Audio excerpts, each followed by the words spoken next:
تو حضرت امام بخاری فرماتے ہیں کہ میں نے ایک مرتبہ اپنی جوانی میں ایک بات پڑھی کہ غیبت حرام ہے. تو ایک کتاب ہے ان کی کتاب ادب المفرد، اخلاقیات کے بارے میں.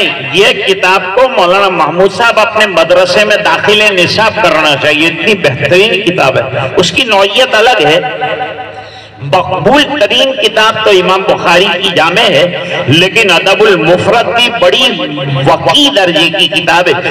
اس میں لکھا ہے کہ جب میں نے سنا کہ غیبت حرام ہے، اس دن سے میں نے غیبت نہیں کی. مغتبت منذ سمعت ان الغیبت حرام. کل قیامت کے دن حساب ہوگا تو میرے اعمال نامے میں غیبت نہیں نکلے گی. اور میرے والد صاحب رحمت اللہ علیہ بھی نہ غیبت کرتے تھے نہ غیبت سنتے تھے. جہاں کوئی آگے بیٹھا تھوڑی دیر بات کرتا تھا اور بات کرنے کے بعد پھر وہ دھیرے سے شروع کرتا تھا کہ حضرت فلان آدمی نے یوں کہا، تو میرے والد صاحب کہتے تھے کہ آپ کا ٹائم بہت قیمتی ہے، جلدی تشریف لے جائیے. یوں نہیں کہتے تھے کہ میرا ٹائم قیمتی ہے اور تم غیبت کر رہے، اس کو روانہ ہی کر دیتے تھے. مجھے ایک آدمی ملنے آیا تھا، اس نے کہا یہ کیسے مولانا ہے کہ سب کو روانہ ہی کر دیتے. میں نے کہا تم نے کیا کیا تھا؟ تو کہا میں ایک آدمی کا حال بیان کر رہا تھا. میں نے کہا تم غیبت کر رہے تھے اس لیے تم کو روانہ کیا. تو بڑے امام بخاری رحمت اللہ علیہ سنتوں کے پابند رہے. آج کے سبق میں کل میں نے ایک ہی چیز ہے، مولانا یوسف صاحب سو گئے؟ اب سو مت، ابھی میں کتنے دن سے جاگ رہا ہوں ادھر. اور کل میں نے کہا تھا، کل کیا کہا تھا؟ میں نے یہ کہا تھا کہ بخاری شریف کے ختم پر عوام کو زیادہ پلے نہیں پڑتی علمی باتیں. تو 3 سبق یاد کر کے جاؤ. نمبر 1، اعمال کے قبول ہونے کے لیے اخلاص شرط ہے. اخلاص نیت، اس لیے نیت کی پہلی حدیث امام بخاری لائے کہ اپنی نیت کو خالص کر کے بیٹھو، سنو، عمل کرو. جو بھی عمل کرو اس کے اندر اخلاص ہونا چاہیے. اخلاص سے عمل میں وزن پیدا ہوتا ہے. نمبر 2، اتباع سنت کرنے سے عمل میں وزن پیدا ہوتا ہے. نمبر 3، امام بخاری رحمت اللہ علیہ نے اپنی کتاب کو ذکر اللہ پہ ختم کیا ہے اور امت کو نصیحت کی ہے کہ 16 سال کی محنتوں کا خلاصہ ذکر اللہ ہے. لہذا تم بھی اپنی زندگی میں ذکر اللہ کو جاری رکھو تاکہ تمہارا اختتام اور تمہارا خاتمہ بھی ایمان کے اوپر ہو جائے. وآخر دعوانا الحمدللہ.